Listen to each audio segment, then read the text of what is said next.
first time I've ever heard this. It seemed like it because I was looking this morning and kind of paying attention this weekend on like who was losing the draft potentially, and it seemed like everyone got like the lowest grades that I could find was like a B- for some teams, so it was overly positive. The teams that were general consensus A+ grades were the Eagles, who basically got every Georgia Bulldog in the draft. And traded for one who's already in the league, in Philly, Devontae Smith from Detroit. Who I think is going to be very good there, but don't say that on the internet because people get very mad at you. Well, people get mad because he wasn't as healthy as he could have been whenever he was on the Detroit Lions. Now he's going back to Philly, where in Georgia when he was there, the fans actually called him Philly. Like, go Philly, give the ball to Philly. Exactly. Philly needs the ball. So now he's going back home, and he has some history there. Yeah, I was just going to say, he also killed a guy. So it's kind of Allegedly in Philly. Self-defense. No, it was cool. Yeah. Nothing wrong. Yeah, we don't know how that whole thing ended, but he's back home. He's a dog. He's going back home. Your Indianapolis Colts were another consensus A+ team. Hell yeah, Chris Ballard. Chris Ballard had the Jordan shrug going through the middle of that thing, and then he just continued it all the way through. They had Richardson, Brents for the corner from K-State, Downs, the wide receiver, the BYU tackle. They got A Squared, who stole the draft, who is an athletic freak out of Northwestern. Hell yeah. Yeah. Beast. Hell yeah. Great value pick. D-lineman. Yes, the Giants were an overall A+ grade. The Giants? Banks in the first, one of the best centers in the draft, Jalen Hyatt, the Biletnikoff wide receiver, and then Eric Gray, running back out of Oklahoma. The Steelers were a consensus A+ from everybody. What were they calling him? The con artist? The con artist, Omar Khan. Him and Mike Tomlin were in their fucking bag all week. In their fucking bag. Hello, good people. Mark Holmes here, and as always, I want to say thank you all for watching, commenting, subscribing, and being part of the Joe Boo Sports Report. Without you guys, as well as you ladies, you know that this literally does not work. We are back, of course, from the NFL draft, and it's amazing because my buddy Greg shared with me that Mel Kiper Jr. gave us a B, although he hasn't given anybody anything below a B-, so they still have us at the bottom. I am about sick and tired of hearing about how great the Eagles have done at the draft. You know, it's funny because they said that last year. And when I think about Jordan Davis and Nakobe Dean and Jordan Davis, all I can think of is cricket. So, because we are fresh back from the draft, I've got my posse and stuff here, and I just want to bring them in here. Take a look at this. This was incredible. There's this guy down here. He's got a Cowboys. What's going on with that? That thing's A Cowboys voodoo doll. That's right. We had a Cowboys voodoo doll, and hopefully we spread some mojo for the Dallas Cowboys. Let me say hello and thank you. Primetime Phil, you've got your mic muted there, buddy. I've got Game Time, who's up on the screen first. I got DMV Fanatic, and I got Primetime Phil. Everybody is back to life, back to reality. Care of the mama list and stuff. So, you know, I appreciate you guys taking the time. I believe the mailman still has his mail shorts on right now. I know Phil is out doing the honeydew list, and I know that DMV has probably just gotten back from taking his son to practice or something like that. What's up, good guys? Are you missing each other after the bonding we had? Absolutely, man. Absolutely. We need to do that more often. But I mean, what are you guys doing next weekend? I'm missing DMV. Come down there. I'm missing DMV so much. I went and ordered myself a bandana. You know, man. I'm gonna go right to the top now. Why? And you're gonna start dreading up. Are you gonna get the dreads too? That was fun. Oh man! Oh my God! We got the stinking. Coming. Oh, I've got to grab my box here. Hold on. Keep talking, guys. Keep talking. Yeah, that's not a problem for me anyway. So anyway. DMV, now that we're a little bit removed, you know, from the drafts, how you feeling now, man? You feeling a little better? I was feeling better like 3 hours after. I know you were, but I don't know that everybody knows that. Yeah, everybody, because Mark keeps posting the I same know, videos. that's what I mean. He's posting Right. the same videos of me needing a lollipop or something like that. No, that was Randy. He's told Randy to get a lollipop, man. I think all y'all could have used some candy. See? Yeah. I Mark thought so Hutton too, got so I you too, watched it buddy. again. Okay. Let me say hello to the chat. I do not want to ignore everybody in here, because I'm with my boys, my posse, and everything else here. Shout out to Mark Hutton, David Wiley, and Chris May. Got you guys covered for our drawings. It was amazing because the reaction, and I think we have, I guess you guys from doing your mock drafts and everything else, you had, or you develop your pet players that you dream about having on the team and things.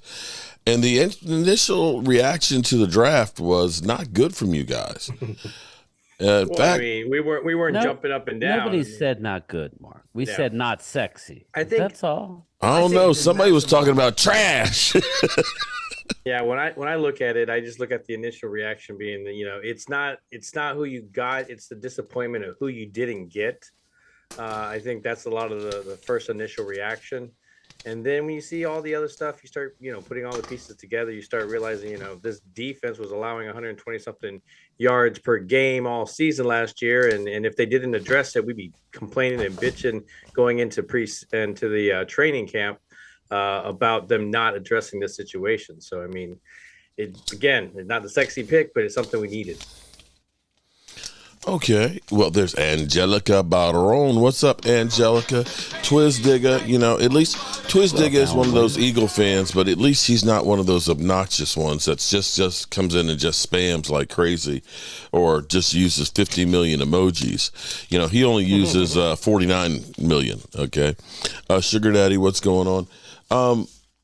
I'm actually, beginning to, because, I'm not the mock draft guy. I don't have time to get to know every college prospect and things out there. Looking at what the Cowboys have done, it seems like there is a plan on defense, and it seems like it's about stopping Jalen Hurts. Am I crazy about that? I don't think it's just Jalen Hurts. I think that we had trouble stopping really the edge last year. Mm-hmm. That was my biggest thing about getting Nolan Smith at the time.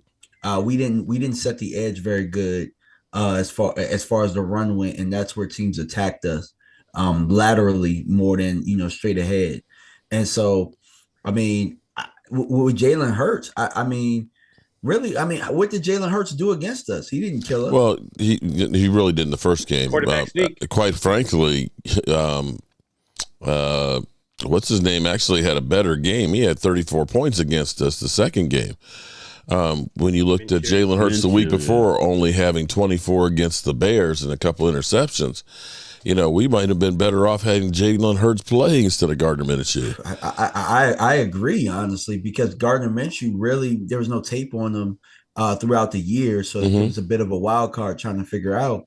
But I think once they figured it out late, I think that it allowed New Orleans to know more about him when they played him. But to go back to your original question, I think it was just about, you see highlights, Green Bay ran all over us.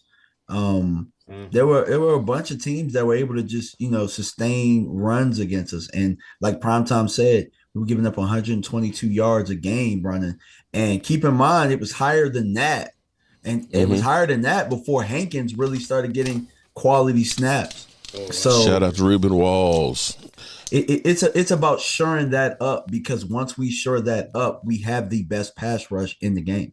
Okay, I got to ask this question to DMV here because Kavarius Tony, Mark Holmes, and ladies question: what does it mean if my ex-girlfriend unblocks me suddenly after 9 months? Does it mean anything? Yeah, I'd say run.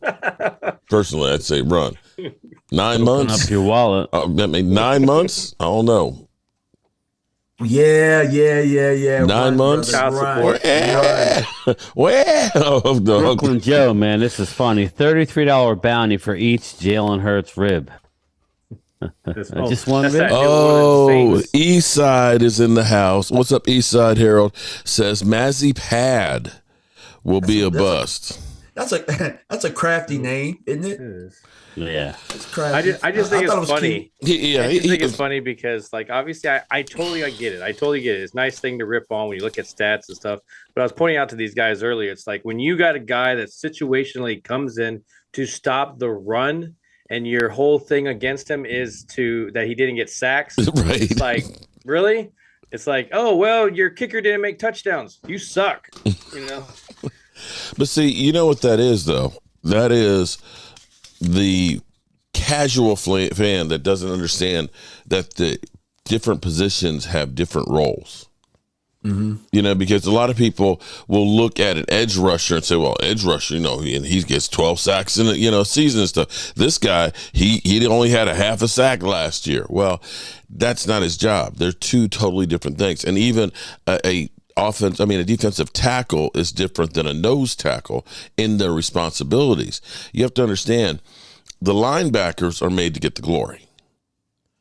The guys up front, their job is to keep everything, to have lane control, you know, control the guys in front of them, hopefully keep the guards from getting to second level, where the pretty boys out there, you know, get hit by the guards. Maxie, as you call him, Maxie Pad, his job, it's not about tackles. It's about holding the line, making sure that the quarterback can't step up, making sure that there's not lanes to run in, and keeping the linebackers clear. So the linebackers, unmolested, have a clear view and see which lane they're coming. They're going to that spot right now. Or, of course, their assignment, because everybody's basically got a gap. A nose tackle usually will have two gaps that he's got to cover, which leaves somebody else free. So that's where, you know, the casual guy who just says, well, he ain't getting no sacks, you know, that's not his job. You could say the same thing about Schoonmaker. He was in a very scheme-oriented system when they ran the ball. Yeah. I mean, you want to talk about holding, you know, the point of attack. Just watch him block, man. And it's not as though he can't go out and run a pattern. When they needed a first down or somebody to make a play, he was the one that they went to. But it was very scheme oriented. Mm-hmm. They didn't use him a lot in that way. But if you look at it, he came through time and time again. I was just in shock getting back to the first pick. I was in shock that they went D lineman, not edge. You know, not edge, because I even told you guys, I said, you know, at the end of the day, I think we're going to get an edge just because of what I thought would be there. And we were right. I was right. Nolan Smith was there. The difference is, and that's they typically didn't value what the Cowboys Nolan Smith always as much do. as Mozzie Smith. Nolan, yeah. So, you know. Well, I mean, if you look at it, I mean, when you look back at the cake and they talk about it, it was the offensive lineman versus the defensive lineman. I think that was incredible. I posted that today. That was awesome that they're starting to allow that. That just lets you know that they're really letting Will McClay have a huge, and that's a good thing. Is he officially the GM then? Well, that's he is. He's getting paid like one. I can tell you that. Yeah, but here's the thing, that when we were there, you know, we made all kinds of assumptions. You know, from what we could see where we were, that, you know, we looked like the Cowboys were on the phone and making calls, and looked like, you know, we thought that maybe the guy that they wanted wasn't there. Apparently, they were okay with exactly the way this thing felt, unless they re-recorded the secret audio. You know, they said, okay, we got to put this out here, so let's go ahead and act and do like what happened. But it was between the offensive lineman and him, and they looked at it, and Will McClay said, this guy could be a starter right away. You know, we look at the other guy and say he's going to be more in depth. So that means that they're really thinking that Josh Ball is a starting guard. If you look at it, Alan Williams, you look at Tyron Smith, Tyler Smith, Biotish, Zach Barton, and then Steele. I mean, that's your best five. And when Tyron Smith gets hurt, then Josh Ball's going to be your starting guard. Let's go with the backup plan is what they think. Well, the thing that's crazy is how the Eagles are going crazy, and everybody, the Eagles and Howie Roseman, they're so great at drafting and everything. It's like, I have to give Howie Roseman credit, but not in drafting. I have to give him credit at actually going out and finding other players, free agents, and so on. That's the reason why they keep making all the moves in free agency, is because they actually suck in the draft. Well, the reason they had to go out and get A.J. Brown was because Rhaegar sucked, Dakota Whiteside sucked, Nelson Aguilar sucked. They suck at finding wide receivers. It's almost like how we drafted, like I would draft, and I'm a novice at this. You know what I mean? Like you look at the highest rated guy, and go, well, I'm going to take him. That's who I'm going to take. He's I was screaming for Joey Porter Jr., but he went to the second round. I mean, but you know what I find funny? All these mocks came out, and I was involved in it. I didn't, I was on the anti Osiris Torrance just based on fit, but that was just in the first round. He was there in the second round, that we still didn't take him. Yeah. So just remember that Torrance was there at 58. And we took Schoonmaker. So it's not like either or. We could have had Bergeron. DMV was big on Bergeron. I liked him, but I know he was talking about him. And he was right. If you wanted him, you had to take him early. I thought he had a chance to get to 58. There was no chance of that, obviously. So, they actually took who they wanted as far as who was on the board. I mean, they didn't go by what other people thought. Howie? That guy's there. You give me him. We'll see. I mean, he did a good job, but he didn't do anything that I wouldn't have done. Whereas I'm just a guy in my mom's basement. You know what I mean? Yeah. Well, your mom's basement had 160,000 people the other day. Oh boy. Okay. Company. What's up, Joanne Gonzalez? How are you doing? And Gina Dallas Diva. And Gina Dallas Diva.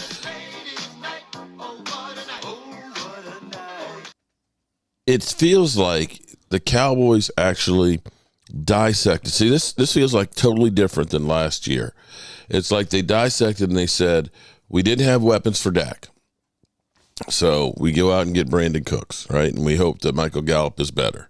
I still wouldn't mind having another receiver. But then, of course, we end up getting Deuce Vaughn. Wild Thing. Yeah. That's my nickname for him, okay? Remember, bring me Vaughn. Wild Thing, okay? He could be a great addition here as a ultimate weapon, small, quick, quick hitter, could catch the football. We even went out because when you have the West Coast offense, fullback is important. Fullback and tight end. And the thing that was amazing to me was the Cowboys didn't do what they usually do in the second round, which is say, we're going to take a gamble on somebody who's fallen into the second round because of injury or off-field issues. And, a lot of people are saying, well, there were better tight ends that are out there, but they seem to be pretty high in this. And Mike McCarthy, we actually have to start taking him at his word because he was talking about tight ends left and right before the draft. Maybe it was with Michael Mayer. Maybe that was, to throw everybody off to the guy that they actually wanted. But he definitely was talking about wanting to get that tight end. So maybe he is actually looking at running the football more. Anybody have thoughts on that? Yeah, I have a thought on it. I think that they really attacked the two areas that really plagued us the most on the biggest stage. It's three spots really. Us running the football, which we got a blocking tight end. We got the highest graded blocking tight end that they had. Stopping the run, so we did that on the interior, but also stopping the run laterally. They got overshown. Right. So I think that strategically, I don't think Dallas really cared too much about the talent that was there, more so than team synergy and continuity.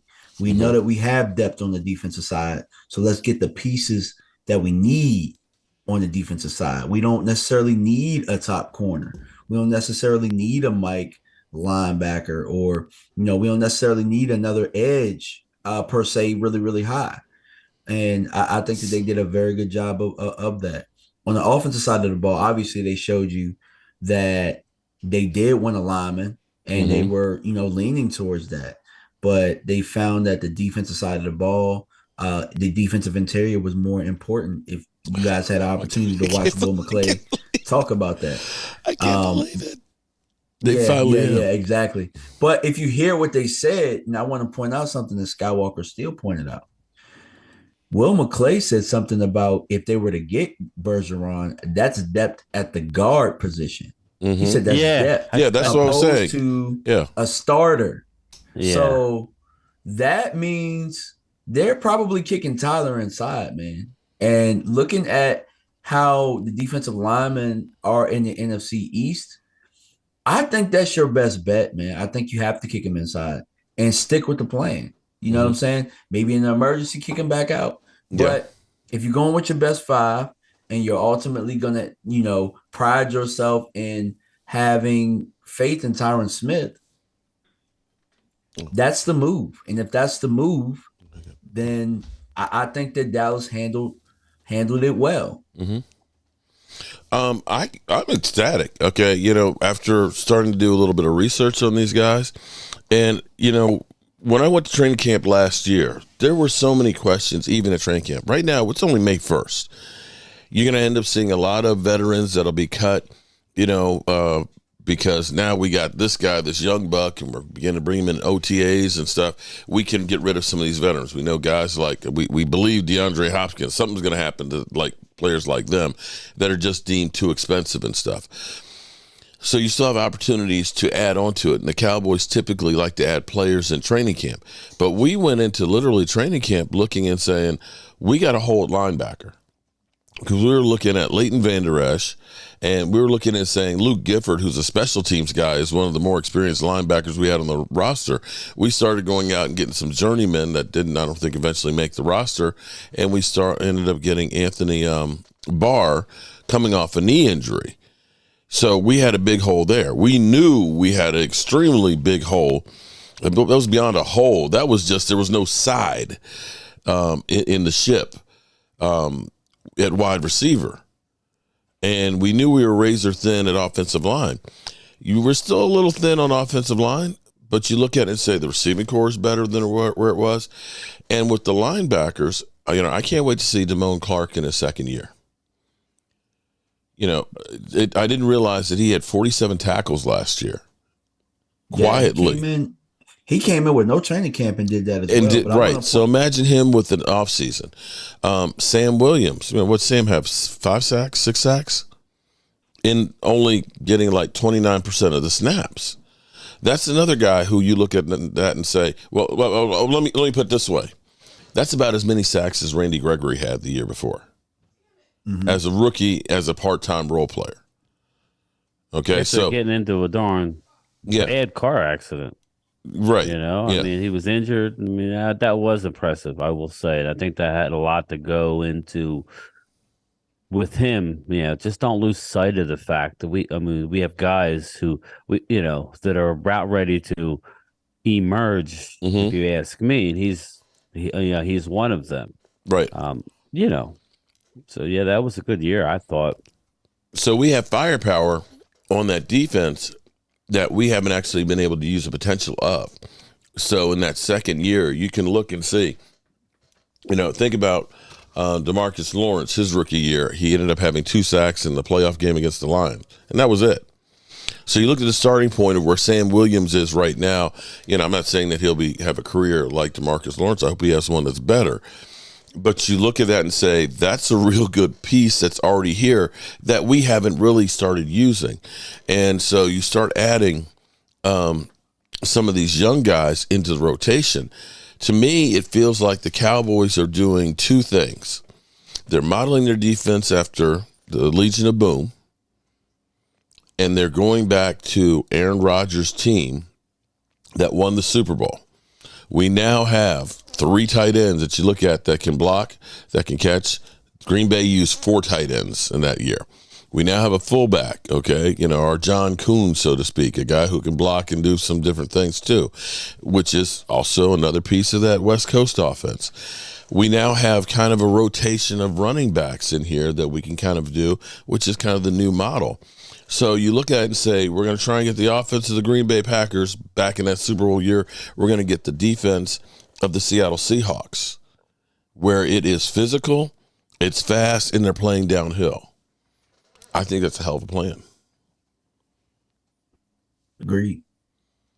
Phil, your Thanks, thoughts? But I like it. I like it. Right now I'm just working on the broadcast for tomorrow as well. So as you're talking, Multitasking. Yes, You know, exactly. in life, you got to multitask. I mean, good Lord. I know I'm constantly. Look, wife brought me down a nice little salad here because she's like, you ate too much shit on the road. You're back on your diet. Man, I was feeling heavy when I was getting to the airport. It was like, that was a great meal.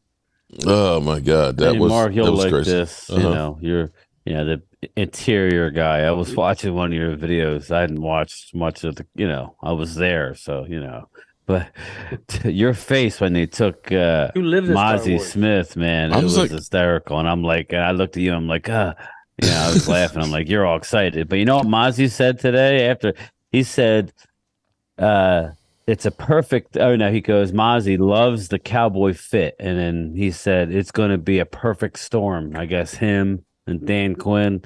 The more and more that it's settling in, the more and more I'm excited. It's that was so. After seeing that video today, also, Will McClay said it perfectly. And we can get caught up in who we like better and who's better, but bottom line is, it's been a long time since they had somebody on the board rated as high as they had Mozzie Smith on the defensive side of the ball, right. And that's a big deal. Offensive linemen, it seems like every year, there's offensive linemen, and then I keep seeing, oh, well, he's not going to give you any sacks. Oh, okay. All right. So, I understand Vita Vea can get some penetration, but for the most part, he's just a mauler and you can't run the ball on him, so every team needs that. So if you take it at 26, that's fine. It is. It's not sexy to people. Mm-hmm. It wasn't to me at the time, but I'm happy with it, man.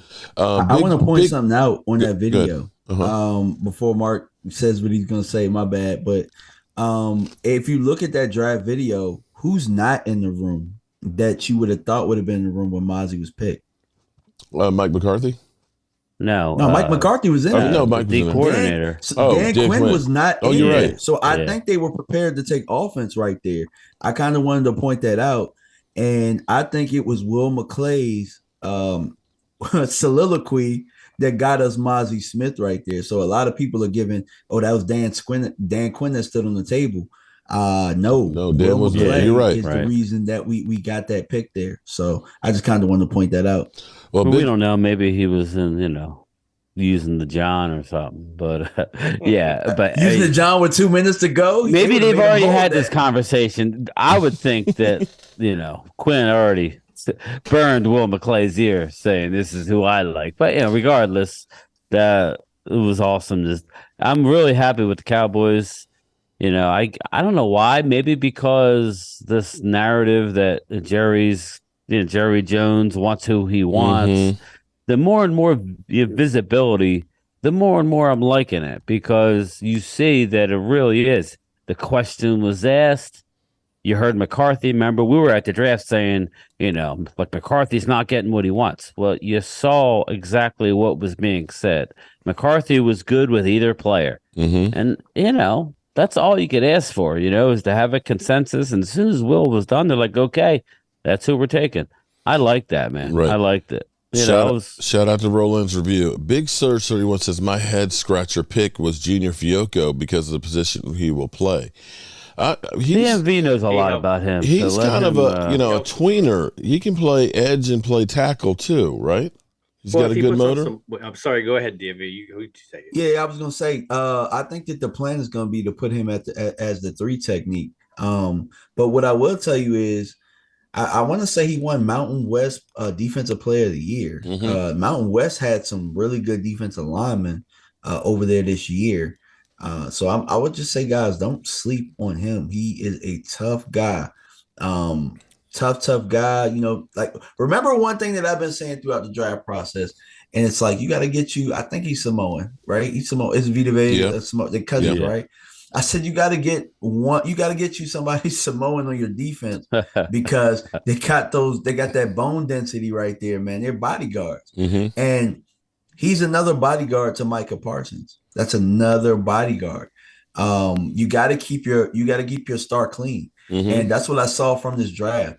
This draft was about building around Micah Parsons, who is our best player, and I said that I wanted them to do that last year. And last year they got, I think, some offensive guys where I thought they should have probably got some defensive guys and vice versa. This year they said, hey, 11 got hurt. He got clipped up a lot. And down the stretch, there were times that there was nothing we could do about it. He was beat up and we were getting ran through or we were getting ran at. Well, this year we're going to keep him fresh so that he can move around and do what he does. And I'm okay with it. Okay, and if you're just joining in and you're wondering who's here with us and you've been like under a rock for the last week, I have my man DMV. I've got my man Game Time Brian. I got my buddy Primetime Phil. Definitely check, subscribe to these guys. They put in the work. Trust me, and they put up with me for on the road, 18 hours by the time we stopped, 18 hours each way. We literally were around each other like married people, and we didn't kill each other. So shout out to them. Definitely check out their channels. Cheyenne says Fiocco will be used kind of like Tyrone Crawford. And Marcus Martinez, could Mozzie Smith possibly have a better season than Jordan Davis this year? I think I've kind of said, when we look back at the careers, I bet you that Mozzie actually has a better career than Jordan Davis. And maybe I'm crazy. Maybe I'm crazy. But I think that's going to be the case. It's so early. It's really tough for me to say stuff like that, because I mean, really, I think that nose tackle. Really, I'm saying it to piss off Eagle fans. Yeah, I mean, it takes a while for that position to develop. That's why you see a lot of those big guys that they sign 1-year deals after they're done with their rookie contracts, and they kind of float around because it takes the experience, and then you try and get experienced guys in there. So, but I will tell you this: that Mozzie's coming into a scheme that has a consistent scheme. Like, what is Philadelphia going to do? That's what you got to ask, those type of questions. When I said that earlier in the video, the Philly fans killed me for saying they don't have question marks. Well, what are y'all going to do? What are y'all going to do scheme-wise? What are y'all going to do? Y'all don't know. You don't know jack. Y'all just drafted good players, but do they fit together? Because I can guarantee you Mozzie Smith fits with what we do or what we want to do. Shout out to Miss Hatsa. Lola and Linda. I keep hearing about that vaunted defense. They gave up 40 points multiple times last year. Against not exactly the best teams in football. And listen, all we're saying is that listen, I kind of like the fact that they're getting their big heads. And, it's our the division rolls through Philly, and it's just I like that because the bigger they are, the harder they fall. Don't give us any respect. I thought what was funny is one of our draft picks. Asim Richards, the offensive lineman that we drafted. He grew up in Philadelphia. His family, and they all were Eagles fans growing up. Could you imagine if this guy has a real, like a great career? Yet another player, what was our right tackle back in the day? The nasty boy. He was from Philly. When we were winning Super Bowls, but just Eric a couple. Williams. It was weird. Eric Williams. Yeah, there you go. Just a couple weeks ago, Asim Richards' brother said, like, we should move to Dallas. And it seems like, what are you talking about? He says, I don't know. I just feel like that you're going to be drafted by the Cowboys. And it seems like, they're showing a lot of interest, but, let's not get too carried away. Now they're all Cowboys fans, obviously, because their brother and, their child is playing for the Cowboys. It's a cool story. And, man, I was just rooting for the guy because it's going to stick it right to you guys if he's good. You know what I mean? So I love it. Well, looking at Mozzie, okay, and see, again, this is one of those things that if you don't understand the positions, then it's okay. But looking at Mozzie, he had 48 total tackles last year. That's a lot. 23 solo from the nose, basically the nose tackle position. That's actually a hell of a lot. I know he does. People only look at the sacks. The way this guy moves and the way he can swim over people, they literally are like grasping for air. I haven't seen a guy who's this big that can move as well as he does. And the thing that's interesting with a lot of players, you wonder if certain players had gone to different teams, if their career would have been different. If you look at Steve Young, his first couple of years in Tampa Bay with poor coaching, and then got a chance to go to San Francisco, he becomes a Hall of Famer. And so when you look at a guy like Dan Quinn or even a guy like Rod Marnelli, I think Rod Marnelli was a better position coach because he got so much out of guys that just were journeymen.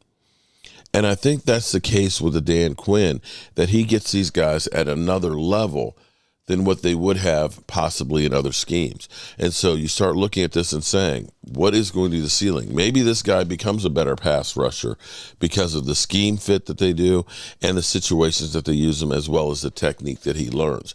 Dan Quinn, you know, when I went to training camp, and I'm debating on whether or not I'm going back this year, you see him as such a hands-on guy working with these guys as opposed to a Kellen Moore who's there with the clipboard away from everybody else just calling plays. He is a teacher. And that's one of the reasons why I also wonder if he truly wants to be a head coach, because there's something about actually developing the players as opposed to being the administrative manager, which is what a coach really is.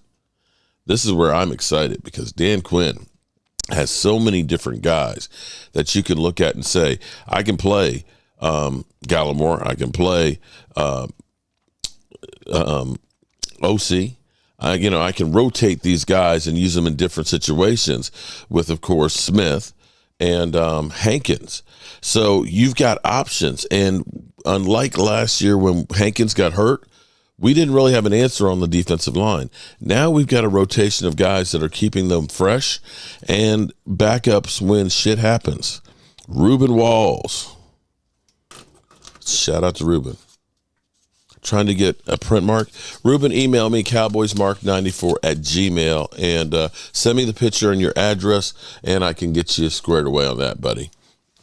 Thoughts from my boys? Bless you there, Phil. Thoughts from my boys? I'm just kind of running off here at the mouth. I don't want to hog up the mic here. Did I lose everybody? I was still trying to look up Eric Scott Jr. because I haven't really. That's about the only draft pick I don't know anything about, really. Okay. I've heard both sides on him. Obviously, going into this draft, the tight end, I think that's the one that's really going to get everybody. When you look at him, to me, he's right there where Jake Ferguson is in the sense of what he can do, blocking, passing, and obviously that'll be the big thing going forward, especially with the offensive linemen that were still available at that time. And so, but to hear Will McClay talk about it, obviously you kind of go, okay, well, he would have just been backup depth to the guard position. And so, because obviously in their head, they already had it all set. And so the tight end, they just need to get more involved. I think Ferguson, for example, last year Schultz being there, I think he was just taking up really time because I would have really liked to see Ferguson and Hendershot a little bit more. And so now when you add another young guy, I expect a lot from him, but you can't expect too much from him because obviously you have two other guys that, really fit within this offense. I just think that he'll help with that West Coast offense because he can stand and kind of run as a big receiver. He can set the edge as a tight end. That's true. Big time. Mm-hmm. He sets the edge, which is really, you're not going to have that BS. Remember you had those plays where all you needed was Dalton Schultz to set the edge and Zeke walks into the end zone. Yeah. And twice, at least that I can remember, excuse my language, he shit the bed and left Zeke out to dry. I mean, it was ridiculous. I can tell you right now, this guy's already better than Dalton Schultz, but I agree with Phil that I think Ferguson will probably have better numbers in year one, but situationally, just imagine if you're doing 12, because the one thing Hendershot doesn't do, he's great. He's not horrible. He's not Schultz. is block. Imagine running 12 personnel with Schoonmaker on one side and Ferguson on the other. Man, I mean that's exciting. Now that he's ours, none of us saw it coming. Now learning more about the player, I'm really excited. I should have been. I should have been excited. Future. I can see the future, especially when you see his tape in general and how he can get open, how he can block. It definitely says he's going to be very successful. Again, if we all went back to it, we wouldn't make the pick, but that doesn't mean we take away from what he's going to be able to do within this offense. So I mean, that's where you got the balance. I think that's where you got the offense. You got what this draft was that we wanted particular guys, and I like Brian is saying, Philly did a really good job of picking those name guys. But we've seen guys that Travis Frederick, a lot of guys that come through here that we had no idea. I know I can look back and say Zach Martin. I wasn't excited about Zach Martin. I liked the pick because of what it countered. I didn't want a Manziel. And so, Zach Martin comes in here and now look at it, and so there was a guy that I didn't really hear much about. So. Okay. Are you muted, Brian? I'm sorry, buddy. My son was talking, so I was trying to listen to him. Okay. Well, anything in this draft that's left you wanting or wishing that we could have done differently or would redo? I'm not redoing, man, at this point. It's over. It's done with. No. Exactly. What I'm going to say is there's one guy that it really intrigues me to no end, and that's the Overshown pick. This guy is just a jack of all trades, man. I really love, I really love what he brings, and they're saying that he's going to rush from the edge as well. So interesting. We're going to be disguising a lot. It's going to be hard with certain guys on the field at the same time. You're not going to know what's what. And very, very athletic, talented player. It's just we got to find a home. And I trust Dan Quinn. But you brought it up, Mark. It kind of reminds me of good luck, Jalen Hurts. You know what I mean? If we can. Here's an interesting thing. He was actually a safety converted into a linebacker. Yeah, that's what I'm saying. It's right there with the role of Curse and Damian Wilson. I mean, it's right you could use him as that heavy nickel again. But I look at him and say he's like a heat-seeking missile. And I could see him in a role where he's basically the spy linebacker. With some of your running quarterbacks like Jalen Hurts. That he's got speed and everything else that he could go after them. I think he's a will. Yeah, I think he's a will. Linebacker definitely seems like right there. Yeah, but they said he's going to rush from the edge too. He's going to put on a little bit of weight. I heard it today again. Yeah, I think he's 6'3", 220.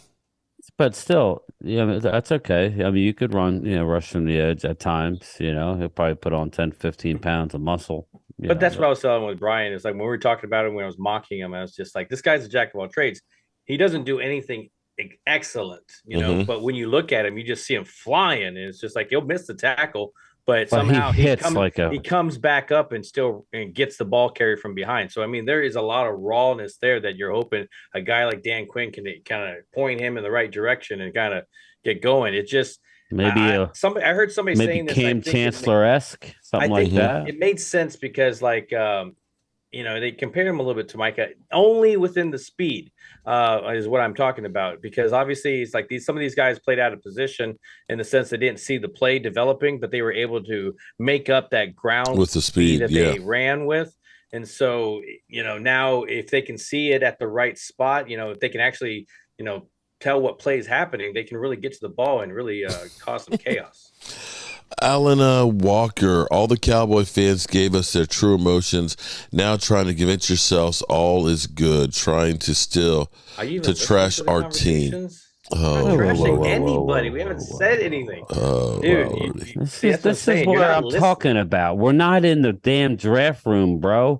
We're just, if you want to listen, man, all we're doing, we're not going to shit on the pick. Okay, we're going to let it digest. I didn't see a defensive lineman coming. It hasn't happened in 30 years for the Cowboys.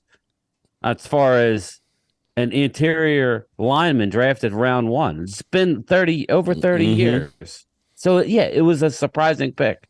For the novices like me who, I thought they would go with the Georgia guy. But now really thinking about it, all the pieces we have, it makes sense, It is what it is. You saw me. Listen. At the end of the day, you got to put the pads on and play. We'll see what Nolan Smith does. Right.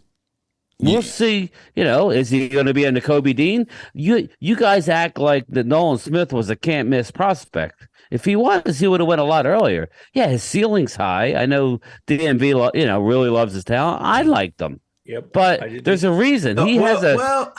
I love this talent, but I said you like the talent. He has a bust potential just based on some of the things that he does. I'm not calling him a bust, but he sure as heck ain't no guarantee. I can guarantee you one thing: Mozzie gonna stop the run. That's a guarantee, and that's been our Achilles heel. I don't know if he's going to offer interior pass rush. I don't even give a crap. Because we're going to be able to, our linebackers are going to be able to flow. There's a lot that goes into this. But anyway. Hell, we got a lot of sacks even without interior pass rush. Right. So all he needs to do, it doesn't have to get upfield, is just hold the line. Don't let the quarterback step up, okay? Let me say, Junebug, shout out to you. You weren't here yesterday, but your name was drawn. We took everybody who did a super chat or became a channel member during the draft. We've gathered you guys. This is autographed by Bob Lilly. Junebug, you won this yesterday.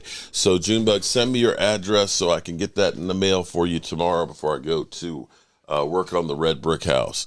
And we're going to be doing some more. We're going to be doing lots of drawings and stuff because we want to take care of you guys. Guys, do you know what it is? It is that we're not bowing at their feet. We're not kneeling before Zod when it comes and to I'm never going to do that. I ain't going to do it either. But never there's no reason to never. Do it. I'm not bowing to it. Listen, what do you want me to say? I'm not naming names, but you know the Twitter guys that just throw out this stuff and just like little stabs to your gut, trying to get you to do something. It ain't worth it. Shout out to Mark. I'm not arguing with you, bro. The bottom line is, it's now you gotta. Hakeem Reddick is not there anymore, right? Yeah, he is. Now you got to. Okay. Now you got to put your money where your mouth is. Now now you got to step up and play ball. You're talking about how the division is yours. Don't go losing. Don't be losing now. How about this? How about y'all see us when we got Dak? How about y'all see us when we got Dak? You know, we had a lot to play say it, Mark. Cooper Rush. So when I was Dak put 40 on you. We got a full season right now. What y'all gonna do, bro? What y'all gonna do? Fuck them birds. Just fly, Eagles, there fly. It is. Now we shoot those birds out of the sky. Stupid dumbasses managed to give up a 3rd and 30 to my sexy arm. Pathetic defense and team. No wonder I own those piece of shit frauds every damn year. Don't get me started on the fans. You boo me while I earned a respected award. Losing the Super Bowl was just karma for you fuckheads. I can't wait to drop 100 on your heads next season while being the daddy of the NFC East again.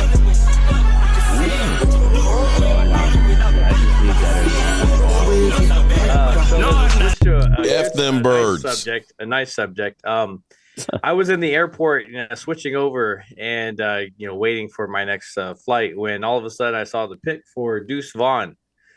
And man, I was like, just like a little tear coming, like little teardrop. Man, like it's like, oh golly, that's awesome, And then, well, what's cool about Deuce Vaughn? You know who his mentor was? His real actual mentor. I know you know. I'm going to tell you anyway. It was what's his name? Darren Sproles. That was his actual mentor, and he reached out to him. So, the kid is going to be fine. He's not a bell cow. But he's gonna offer a dynamic to our team.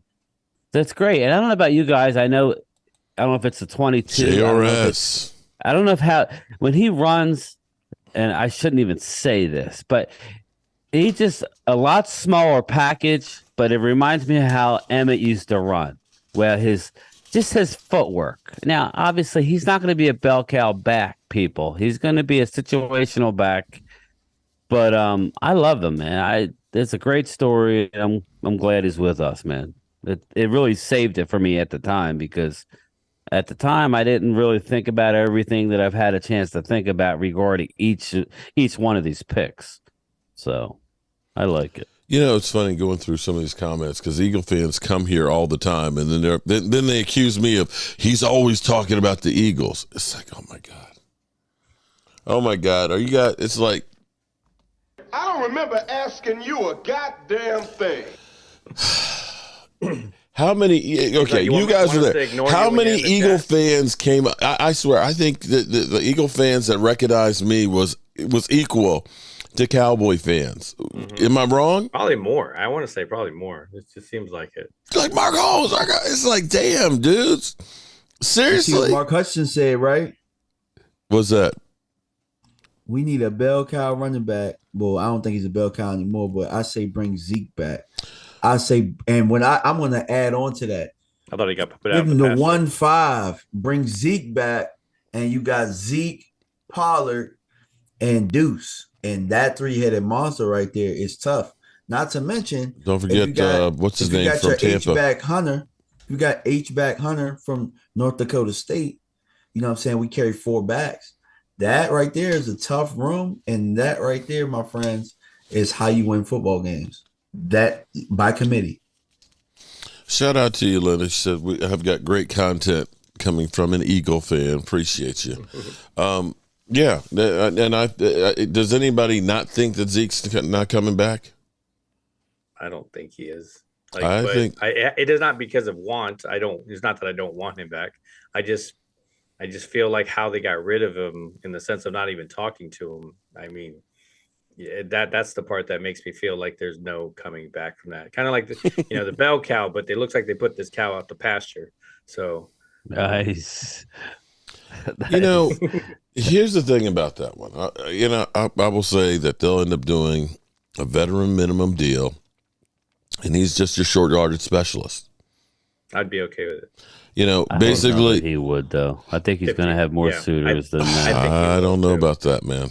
I think he would have had those suitors by now, in my opinion. I think the draft. he would have had them. Really? Now that the draft's over, you don't think a team's going to now emerge and give him $3 million as opposed to the veteran minimum? I don't know. I could be wrong. The minimum's not far from that. I'm just I saying. don't even know anymore. Well, I thought it was $750. $750, but because you're tenured, because he's been there for years. Anybody, if they want to, they could outbid anybody that's going to try and get him for 1 year. We got money. Yeah, I want him back, but I'm just trying to read the tea leaves. I do that a lot. What would they do instead of thinking for myself? I'm just thinking it reminds me a lot of the days where we haven't closed the door when they never offered shit, So I'm hoping they do. That would really be good because it was rough to see him leave that way. But listen, I don't blame the Cowboys. The contract was what the contract was, So it'll be interesting to see what they do. I would like it. You would think that if they weren't, they would close the door now. Why keep it? Why keep the door open? Why do that? It's bad publicity. You got to sell the rest of those jerseys. Keep it up. Keep it open. Well, that's another thing. That's another revenue stream. All the new Zeke's with the 15 on it. Because I'd buy one. I'd buy a 15. That's more money for Jerry. So. He's probably looking at, listen, man, we probably make 5 to 10 mil on the jersey. If we give him 3 mil, 3, I tell you mil, what, we're still in the green. So I don't know. We'll see. I hope so. But the veteran minimum for his years of experience would be 1.16. So but here's the thing. Would you rather, if you're Zeke Elliott, would you rather play for the Cowboys for say $2 million than say uproot and go someplace else for 3? Further. Yes. Okay. Especially as you start seeing what the team is doing, the excitement and everything else. Especially when he liked the role that he was in last year with Pollard. He's no fool. This is a physical game nowadays, especially with how big and fast these defenders are. He was welcoming that. So I kind of wish that this, I think he would be fine with it. If he got 10 carries a game, short yardage specialist. Pollard, and then you don't have to rush Pollard. You really don't. And if Zeke has a really good year in a role where he's getting 12, 15 tops, and then, I know I'm getting ahead of myself, but you don't have to bring back Pollard the following year. Don't forget we signed the other back, Ronald Jones. Ronald Jones. Yeah. You'll have Shoot, I Deuce forgot about Ronald Vaughn to do a Jones. lot of because Deuce Vaughn can catch the ball. And Ronald Jones will probably be gone, to be honest with you. Yeah, he probably won't make if you bring it. back Zeke back, he probably will be. Zeke's back, yeah. Yeah. I don't know that he could beat out Malik Davis. I don't either. I don't know think what so. I mean? Yeah. So although he's averaged like 4.5 yards a carry Yeah, he in his has. career, Yeah. and doesn't have a lot of miles on that body. Behind behind Super Bowl lines too. But that's what you want. You said it. You want bodies. You get an injury. You don't want to have to be beholden like we were in that playoff game. You want to have multiple. Why not? Especially if you're not paying one $16 million. So I'm fine with it. Philip Vance, shout out, man. Getting all the big big dogs. Got to take a breather now, Philip. Like we get the.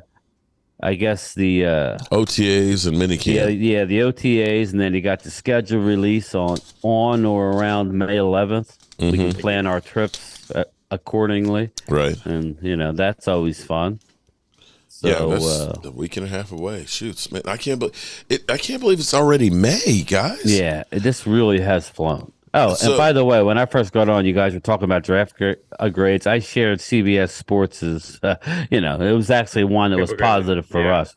We got an A. Crazy. So we got an A from CBS Sports. So. Here's the reality, though. There you go. Stick that in your pipe. Who knows? So who won? Who got the best grade last year? Let's start there. I don't know. Probably the Eagles. Remember, they got. That's a good point. That's a good point, Mark. And I thought about that earlier. They talk about Dallas's draft every year, but who has the highest percentage of homegrown players, right? And undrafted free agents, yeah. Yeah. So if Dallas has the highest percentage of homegrown players, how the hell do they get bad grades every year? Or how the hell do they get scolded every year for the picks that they make? How? Yeah, you know what I'm saying? So at the end of the day, you would have thought that the media would have learned by now that Dallas knows what they're doing, right? Mm-hmm. I mean, that's what I would think, but there's a lot of money in the scrutiny. So pardon me if I don't trust any of these grades. A, B, C, D. I don't trust any of these grades because obviously nobody knows what the hell they're talking about. That's you just hit on the head. You can't grade our draft, but like I love Weed. He says his CBS be high on an A. Just remember, Weed. Like we had 3 5th-round draft picks, 2 of which we got Stephon Gilmore and Brandon Cooks. You have to factor in those players as part of our draft class. I know you could say no. But we would have had 2 other picks to maneuver with. So Hankins too, I think, right? Exactly. He was a 6th this year. So exactly. That's actually like a good call. So you need to incorporate all that. So CBS did that. They did their homework. Now, obviously I'm going to run with it because all these trolls are just trolling saying how great. Hey, you want to win a championship in the offseason? Then good. I want to win one when it counts. You know what I mean? So you gotta incorporate all the information, people. We got Gilmore, Hankins, and Brandon Cooks as part of this draft class. Yeah. Now talk to me. That's it. Mic drop. Mark Hutton asked if you see any of the undrafted rookie free agents making the roster. It's a little early to tell on that one. Yeah. Yes. I see at least one. I know that Hunter. Maybe like 2 or 3. Hunter, how do you say his last name? Is it Lewicki? I want to say Lepke. Lepke? I'm thinking it's something like that. Lepke, yeah. I want to say the offensive lineman too. I love so Alan Walker. You Cowboys always want praise. I don't go on Eagle channels and say praise us. You guys are literally here before the stream starts telling us how great you are and bow down to you. Okay. Anyway, last year, the NFL.com gave the Cowboys the 10th ranked, a B-. Of course, we had Tyler Smith. Oh, this is actually after the fact. Okay, so this is Fant was that tight end was some kind of related to Noah Fant. Yeah. Yeah, he's related to Noah Fant. Well, I have the list here real quick. Miles Brooks, not really sure about him. Out of Louisiana Tech, D'Angelo Mandel. These are both corners. Yeah, out of BYU. Hunter Lepke is going to be on this team most likely. He was given a $200,000 signing bonus. Yeah, see, that's the one I would think. Tyler Wheat, linebacker, Mississippi State. You know who I really like? Isaiah Land, the edge out of Florida A&M. And I really like, let me see, Darrell Johnson, linebacker out of Liberty. He's another one that had a lot of tackles. What this is going to do is make these guys that haven't stepped up yet step up. Now's the time.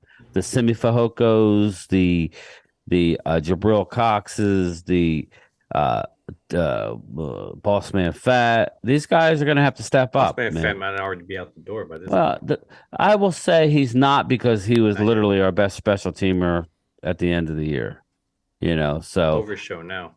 Yeah, well, that's what I'm saying. See, these guys are going to have to do something special. And I got a little inside. I was listening, and they really like Farniok, which is why they really like Farniok, and they love what they're seeing out of Waletzko, which is why they didn't go heavy on offensive line. Right. They really think Farniok can play guard. So, I'm just saying, these guys are going to have to, step up. I don't know about the other guard that we all seem to hate. You help me out with his Josh name, Ball? please.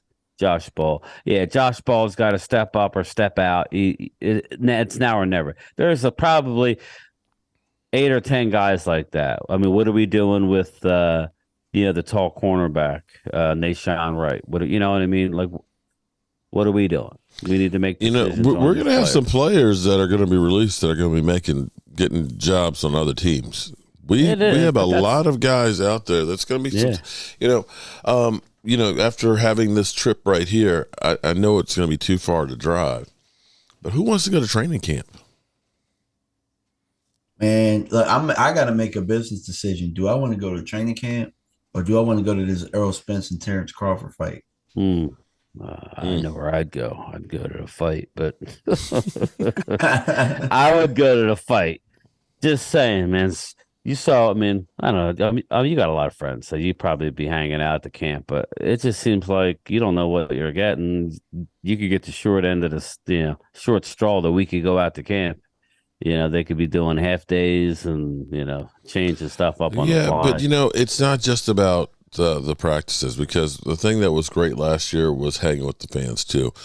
Seeing my buddy, nothing but the best, Law Nation. That's what I said. If you want to go for that, seeing West Coast Cowboys. Yeah, I got a hat from West Coast and stuff. I got free merch from him and things. And if we do it right, playing it around, some of the Fan Fest weekend or whatever it is, and really just make it about the fans as well as watching the Cowboys, and try and make it something really cool. Because I think what we really should try and do, or at least I should try and do, and I hope you guys are included, is when we do a trip like this, try and do like some meetups specifically to be with the fans and things. Yeah, I think that's a great idea.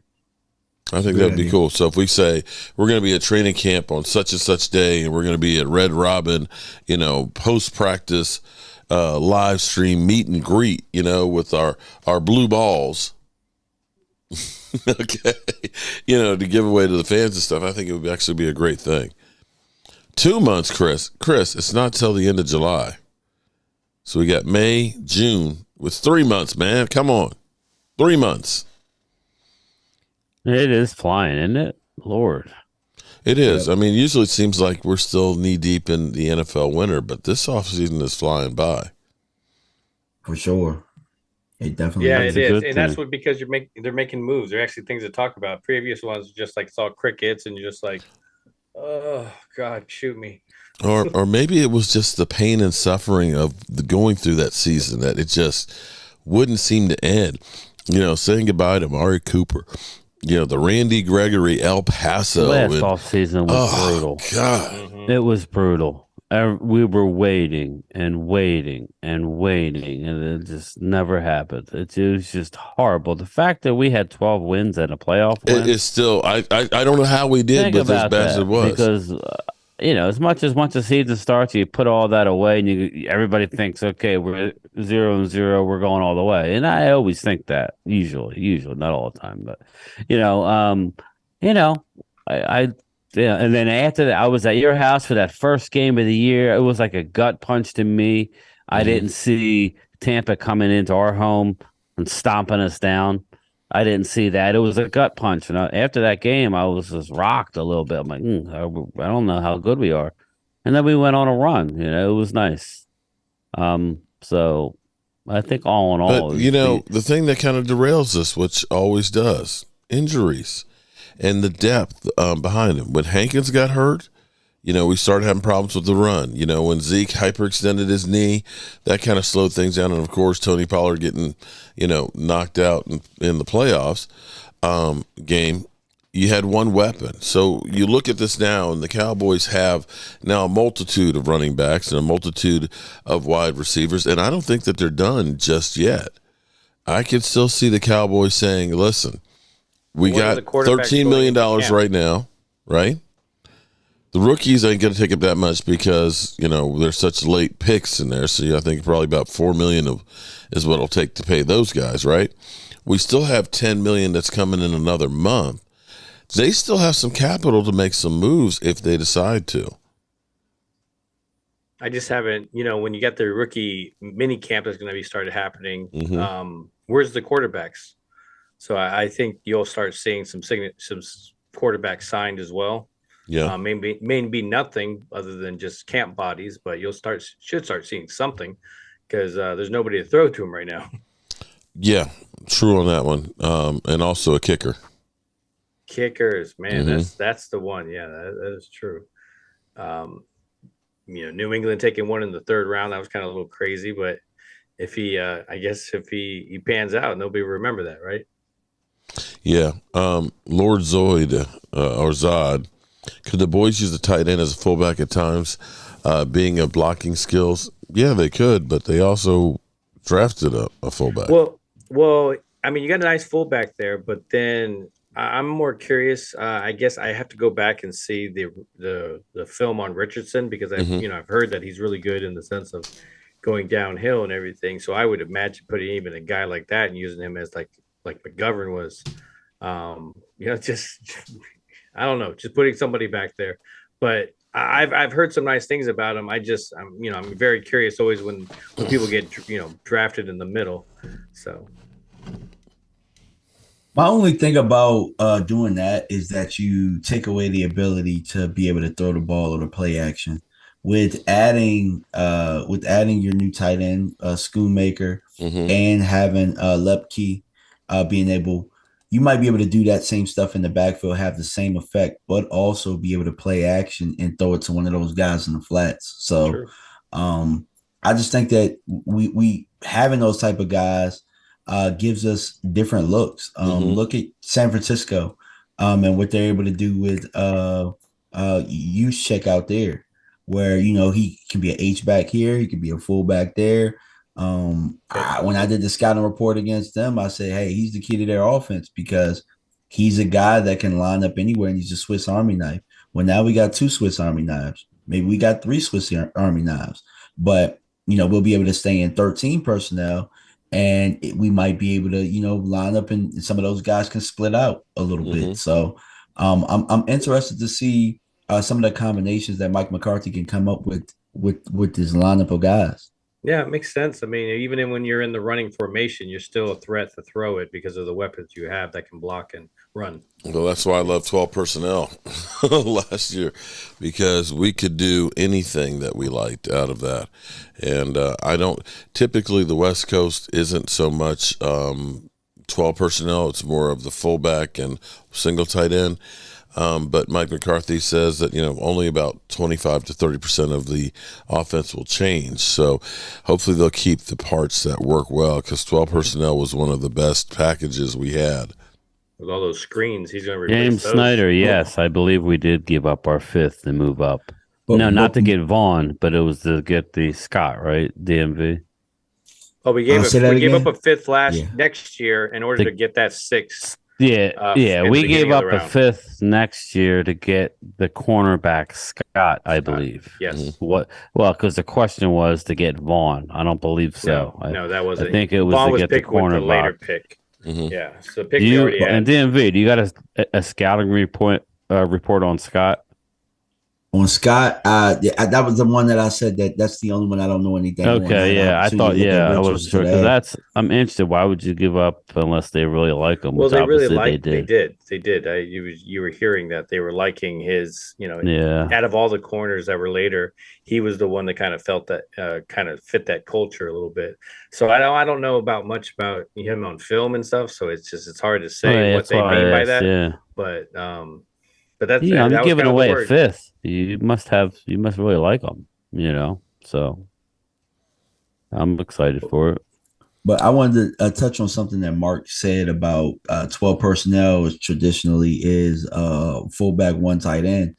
Understand we can come out of the huddle in 12 personnel with two tight ends, and we could shift one of them to the backfield. And we're still in 12 personnel, and it's still a traditional West Coast offense. True. So that's the beauty of having guys like we have, where it's like you can come out of huddle on one thing, and we give a different look that a defense might not be prepared for. They might have brought in a heavy, group, but then we're able to split some of these guys out, and then it's just like, what do you do in that case? So I'm just interested to see some of the chess moves that you can do with this group, and I think Schoonmaker was a solid pick. If you guys had the opportunity, go check out the video I did yesterday. Scouting report of him.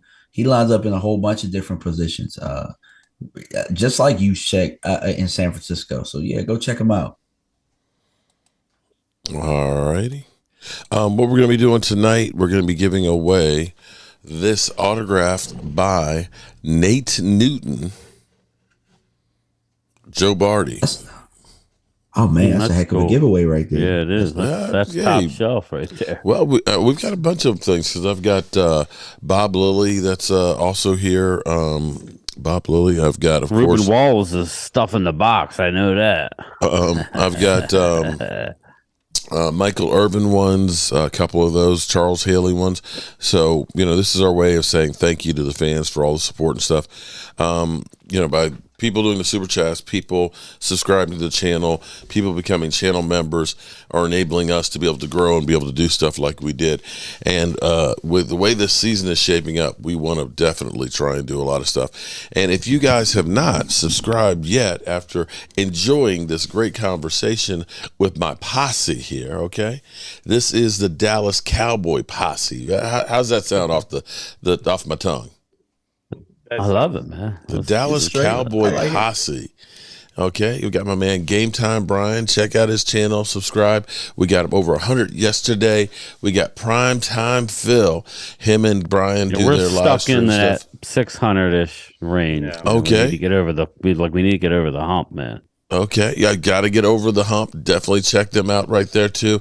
And of course, my man DMV. I think he's closing in on 6,500. Do we need to do a hot gummy or something out there?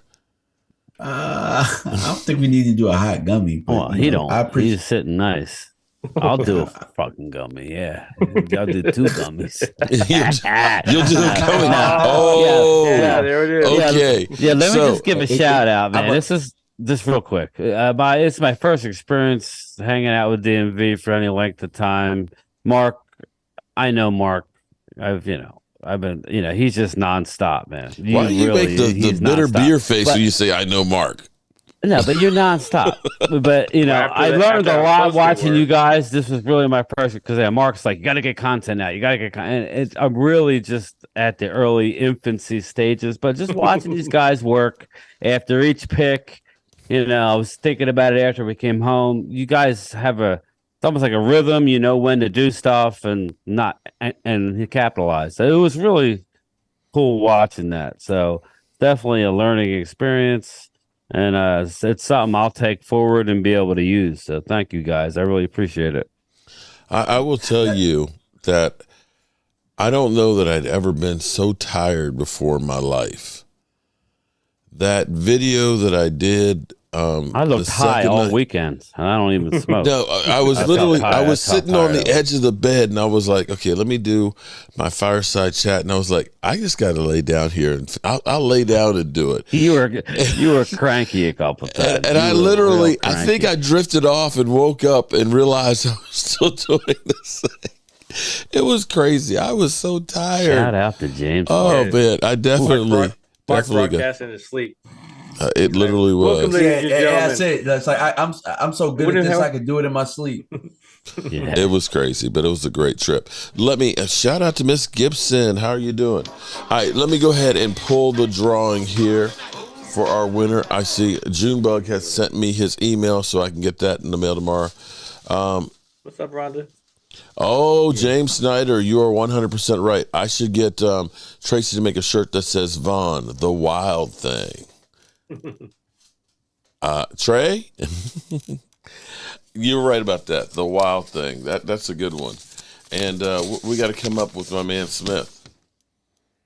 Robert Ruins. Ruiz. You see how you do me? What? You see how you do me? Like I didn't say that in the car. What? Yeah, wild absolutely, thing? Man. I was saying, he's gonna have a bandana on too. Yeah. Wait a minute. I was saying wild thing every time because I was like Vaughn. Every time I heard Vaughn, I kept thinking of wild thing. I said that.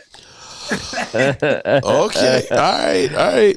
It's all fun. It's all fun. You call the wild thing. I was like, hey, Mark, you got the Joe Booth thing. It's kind of like, give me Vaughn. Yeah. It's perfect for it. Yeah. Now I just need a Serrano now.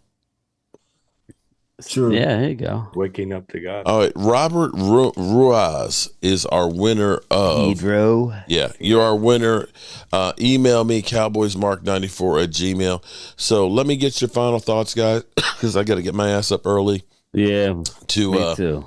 Yeah, I know you. The mailman got to deliver. It was a rough one today, man. I had all intentions on doing a lunchtime chat, but it never happened. I didn't even stop. It was just I got done at 6:30. So, I'm gonna try and do them before I leave. That way, at least I can have something. But my last thought is now that I absorbed the draft, I'm excited about it. And I really had a great time. I was tired. When I get tired, you can tell because I get real quiet. I just got to learn how to, get some more sleep, man. I don't know, but it was a wonderful time, man. I really appreciate it. So stay tuned, man. We're going to do some good things. All right. Red Eye Cowboys. I love that. I love weed. Help me, Rhonda. Miss Buttermilk Biscuits. How are you doing? Primetime Phil. What's up, man? You tell me, man. Final words. Oh, my bad. I'm just like, I thought you were having a conversation. I was like, hey, what's up, Mark? I had a blast at the trip to meet these guys. And I, Brian really definitely hit it on the head where you guys definitely have your rhythms. We're still trying to do that with the family, with the work, and try to, bring the content. So it's nice to see what we can change and what we can do. Being able to have the experience also to do a broadcast on the road was something that we wanted to try. I thought it went pretty good. Yeah. Mm-hmm. And so there's a lot of things that I got to experience. Of course, the NFL was kind of it seemed like an afterthought with how everything was happening that weekend and the activities and the stuff downtown and the things that just were happening. So I think it's just really cool because, we have a really good story about the first meeting that we had. And I look forward to the future, man. It's definitely been a nice collaboration in the first year that we've kind of been doing it. And I look forward to the next one, man. Yeah. All right. Definitely. And DMV. I just want to say, man, this is my third draft and my second one with Mark and a group of guys. Mm-hmm. And I thought that this one went pretty seamless as far as personalities, as far as, content, as far as us being around each other. I never got tired of you guys, not one time. And normally when you're around people for so long, tough, man. You might get tired. Yeah. Yeah. And I thought that we did a good job of being together. And I look forward to the next one. Really. I thought we were a great group together and, to many more, man. I'm really glad that you guys came along and we made. Yeah, I learned a lot watching you guys. It was like I caught myself watching you guys more than doing myself. But I needed that. He's a That's what I was watcher. trying to tell Mark. I know he wants, but I needed to see it. So it was good, man. Likewise. And I have to clear this up because people were calling me. It's because Mark doesn't help the Are you situation. Mark good, man? Are you a Mark good? Like, are you guys beefing? Yourself a lollipop. Yeah. Oh man, no, man. I'm gonna get a box of lollipops to just have here in the studio. Okay. Telling you, that's something you got to have lollipops. Joe, man, I'll get Tracy to make a shirt. Give that man a lollipop. And look, so what it looked like I went to go pout. I really went to go sit down. Like, do you remember that? We were sitting over there. He sat beside us. It was like yeah, because my legs was hurting. Yeah, He stood for we were like sitting 6 down. hours. Exactly. Sheesh. So y'all went walking around while I was doing all that shit, man. What do you think a guy that's got 6 knee operations was feeling? That was hard. Oh man, I give you props on that. But oh my god! But I'm glad that we stayed up top. It rolls off like those quick ones, and you just went right into lollipop, man. It was funny because you were looking over at Randy, and Randy took off. He didn't. Yeah, he was pissed. Doing this. I gotta give credit Randy for that was picking me up funny. at the airport. You're like, maybe I get that man a lollipop. I don't know where that came from because you were tired as shit. I don't know. Just rolled it. You were cutting up. Yeah, because Mark asked a question and I answered it, and I was like right there. But I really was just leaning over there, like, God, my legs are killing me right now. Yeah. It was fun. Mark was leaned over too. Mark was leaned over. Shout out to Randy, man. Yeah. I was leaning against the concrete there. Dude, that last... I'd go on one leg for a while, then I'd go on the other leg for a while, give him a break. The last step that we were at, when we were walking down that first night, that one we walked earlier, and that was when my leg was hurting, and I was like, that was not helping. And I will say this. Phil kept... I would turn around and he'd be like grabbing his quads, his hips. I'm like, dude, man, you need to that 2 mile hike back to the car. I should have stretched. Yeah, I did stretch before I just walked. See, that's the one thing I can do. I could walk all day, but standing on the concrete in like a general area, not moving is tough. And that's tough. Well, you know what, Mark? Maybe I do need a lollipop. I talked to Dale today, and maybe they got some CBD ones. Dude, there you go. Like that again. Shit. Talk to David Wiley. I'm sure he knows where he can get some good ones like that. Just real quick before we leave, David Wiley. I've never, and I love you, my man. I mean, he's a sweetheart, but big boy. Snacks. Yeah. I never seen some. Every time I turned around, he was polishing a bag of chips or something. Every time, it's like boom, shoving boom. food. And he's really face. not. I mean, he's a tall guy, but he's not like heavy. He just wears a lot of baggy stuff. I don't know where he puts it. My man was pounding it. And look, and then he was like, "Oh, I got to go back and get a plate for his wife as a barbecue sauce." I don't know that it went to her. Just between us, I think he. I dropped him off. He had it in his hand going into the house. It went from a sampler to he gave his girl some burnt ends and he had the rest of the meats. But I ain't hating him. I should have done that. But what's up, Vanessa Thomas? How are you doing? He was cool. But yeah, no, this is a great time. He was feeding you too. I don't know why. He just kept coming back with food. I'm sitting there live streaming. Here's some chicken wing. Here's some. I was like, dude, you gotta slow down with this shit, man. And then he had those that 6-pack of Cinnabons. Yeah, exactly. That shit. Look, the Cinnabons were literally calling me, Mark. It had the clear top on it. He rolls on the ice. A 6-pack. I was like, every day, I'm just looking at that, and we had a microwave too. I was like, man, I was like a crackhead. They keep calling me, man. They keep calling me. Oh man, but it was a good time. It was. I'm looking. Me and Phil were talking, and we're already looking forward to next year. So whether it's with you, hopefully it's with you guys, but we're going regardless, man. We're gonna go and Detroit. Yeah, it'll Shorter be fun. drive. It's a lot closer. It'll be a little easier getting there, or at least for us. Not not for Phil. Let's keep getting farther away. Yeah. All right. Well, Detroit are pretty cheap. Yeah, probably the cheapest that you can find. Yeah, that's true. It'll be fun though. All right, good people. We are done with this one. Get your shot glass together. Shot. Again, Ruben I got Ruiz. a mug. Make sure you email me, Cowboys Mark. I got Junebug, who's getting the Bob Lilly autographed one. And we're going to get ready to roll out here. Get your shot glasses. Mark's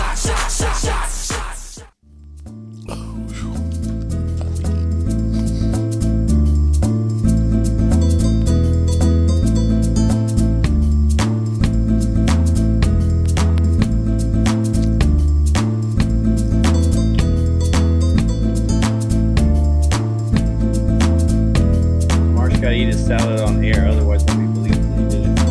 Well, you got 2 minutes. I'm that shit. Look at him. It's David Wiley in that shit. Look at him. Said that wrong. I just caught it now. Dude, man, I love the guy, but man, putting it away. Every time we stop. Yeah, that was impressive, man. I mean, especially, when you're driving. I think it's really, for me anyway, it's you gotta watch. You got a long drive. You don't eat too much and then be forced to have an emergency and have to stop. I was trying to limit what I was eating in the car. Man, that barbecue had me full the entire time. Yes, it did. I ate most of it too. Was the baked beans ever a problem? No, I don't think they ate I probably them. had like 2 spoonfuls. Yeah, dude, I didn't eat none of my You just broke the golden rule. We're like, all right, no beans. So I went with coleslaw, which I liked. It was sweet, but I liked it. But you all went with the beans anyway. I'm like, shit, I like beans. I should have got them. Are we I live? maybe. Mark's not saying We'll probably can hear it. fucking birds.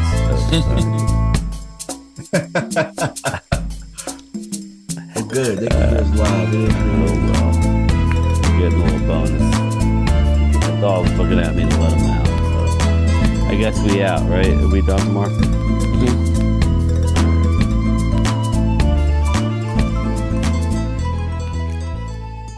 Still David Wiley in the salad. Got a little something on your ear. Got some lettuce hanging off your head.